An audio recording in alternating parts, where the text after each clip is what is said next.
So this is a video I really did not want to discuss in the first place. It was one of those things where it's like I'm trying to forget, I'm trying to move on with my life, I'm trying not to let it affect me sort of situation. But it's really hard when certain things happen and I start to get an anxiety overload, and it's really stressful. But I will tell you about my situation, what happened, and some updates on what's currently going on. And I will say that there is a very happy ending to the story. It just has ruined so much for me, and I'll explain why. So back in August, I was driving home from work, and I had turned off to a major highway to head towards the town that I live in, and I noticed this car follow behind me. And I really didn't think nothing of it at first. I just kept driving as normal, and it was whatever. And as I kept driving, it takes me about a half hour to get home from work. So it was like within 10 minutes of driving home, this car just kept approaching closer to me. Like they were going to hit the back end of my car. And I was just thinking to myself, what the hell? But again, I thought nothing of it and was like, just, these people are crazy, whatever. So when I got closer to home, I noticed that they were still behind me, which is no big deal because there's a lot of people that come from where I work towards to where I live. It's a whatever, coincidence maybe, I don't know. But just to see, because I had a little inkling that I was being followed, I turned on a weird road that, was kind of like a shortcut because I was closer to town at this point. So I was like, okay, I'm going to take this turn and see what happens because I kind of have a feeling that this person is following me. So I turned and the car turned as well, and they continued to follow me.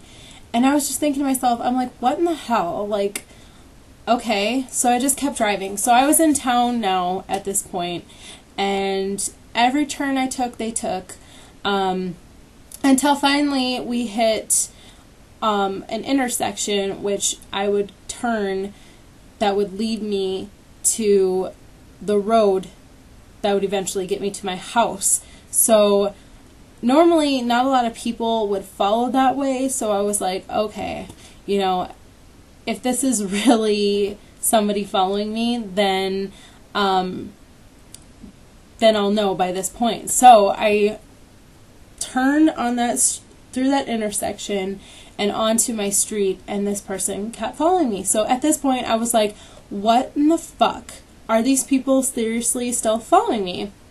Now, I thought a multitude of things at this point. I thought, okay, well, this person's probably either following me because they're going to visit either my neighbor, maybe they are people that I know that I just wasn't expecting. Either way, I'm a little freaked out, but we'll see what happens. So finally, I get home and I pull up to the side of my house, and the car pulls up behind me. Now, this point, my heart's racing. I'm thinking to myself, what in the hell? I start to get out of my car, and this woman gets out, and she starts instantly screaming at me, and before I could even make a move, she's over by me, and she starts attacking me. She starts screaming at me, telling me how much she hates me, that she hopes I fucking die. She just starts screaming at me, and I didn't know who it was at first. I was like, what the fuck? I just kept screaming at her. I'm like, I don't know who you are. I don't know who you are, man. Like, get the fuck off me. And she's like, yes, you do. You know who I am. And I'm like, I seriously don't, because I couldn't see her face because she was attacking me. She was starting to hit me, trying to throw punches at me. And I'm thinking to myself, what in the fuck is this? And she just kept screaming at me. She's like, you're the reason why I got kicked out of my fucking house, and you're fucking my father. And I just kind of like, I had to stop in my mind for a second. I'm like, oh, I know who you are. What in the fuck is this? Now, before I even go any further with this story, and before my mom had jumped in at this point, this girl is the daughter of my stepdad's best friend. And This guy is like 60 some years old, need I remind you? And I would never be with anybody at that age, somebody that I personally know, much less, like, aside from the sugar baby shit that I used to do, I am just not about that life anymore. And even though her father is a very close friend of my family, does not mean that I wanted to fuck him. Now, her dad is really, really a friendly guy. He always jokes around with me, and he gives me hugs all the time. He asks me how I'm doing, and we joke around a lot. I call him my husband because he always borrowed money from me because he's kind of a drunk, and, you know, every time he comes around, he's like, hey, can I get a few bucks from you so I can go and get some, whatever. I don't know what it was exactly for, but I'd be like, okay, you know, and he would always pay me back, so it was no big deal. He worked where I work, and that's kind of what I thought when this girl was beating the shit out of me, where all this probably came from. Anyways, the way that I feel everything was started was because somebody who is either friends with her or is like a cousin, I don't know, saw me hug him and just instantly was like, oh, this bitch and your dad is fucking. Excuse me? Like, I'm dumbfounded to this day as to how that came about. But anyways, to shed light on the situation, it was a very traumatic experience for me, because getting the shit beat out of you for no reason is not one of my things that I wanted to do on my Friday after work.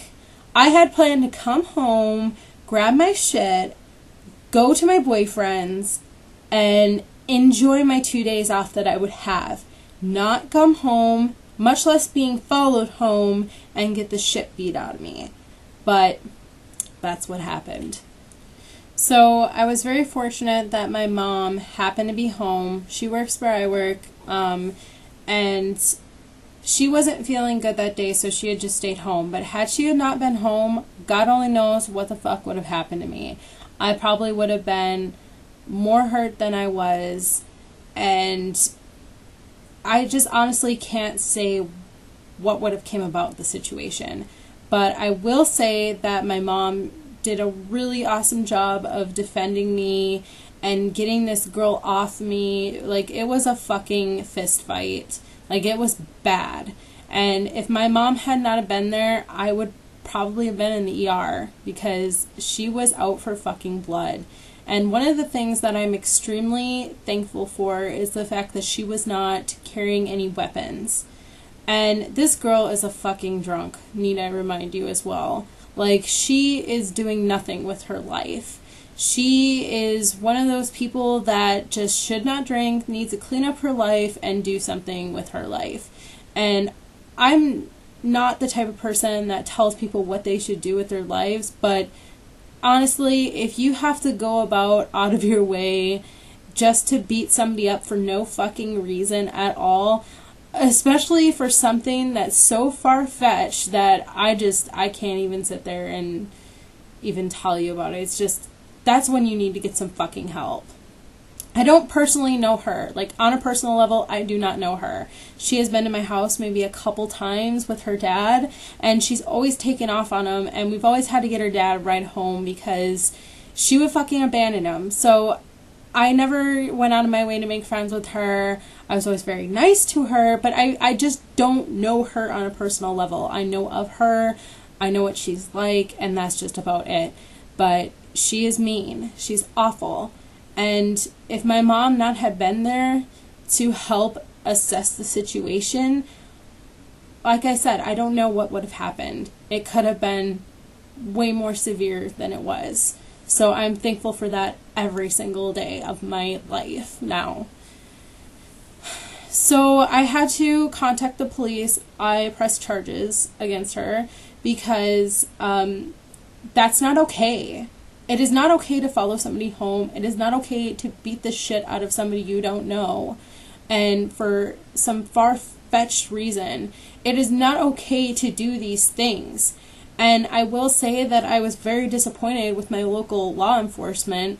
It took them over a half hour to get to my house when they're pretty much up the block. Like, what the fuck took you so long? But I digress. They did come to my rescue and took care of things, told them my side of the story. My mom told them hers. It got taken care of, and I've spent months and months getting letters from the victim witness office, and having to see when her court dates were. I didn't have to go to any of these court dates. They were not mandatory for me, but if I wanted to, they always sent me the time and date of the court hearing, and they would always update me. And she always failed to appear in court, so I always got notice of that she had a warrant for arrest for those reasons. And well, now on to the silver lining of everything. I just got my last letter from the victim witness office, stating sort of like a bargain that I would sign off on if I was okay with their agreement they came upon. So the agreement was that she would have a year of probation, she'd have to bank 30 days in jail, and she would have absolutely no contact with me. So I thought this over, and I was thinking, you know what? I really want this to be over and done with. I really don't ever want to think about this again. I want to move on with my life. She knows better than to come near me now. Like, clearly, she's been thrown in jail multiple times for failing to appear in court over this. So obviously she knows better. And, you know, maybe she doesn't, but in my eyes, I'm giving her the benefit of the doubt. But the point is that it's over and done with. And I'm happy that I signed off those papers and sent them early this morning. Now, while I'm very, very happy with the outcome of all this, there is a lot of things that continue to haunt me because of what she did to me.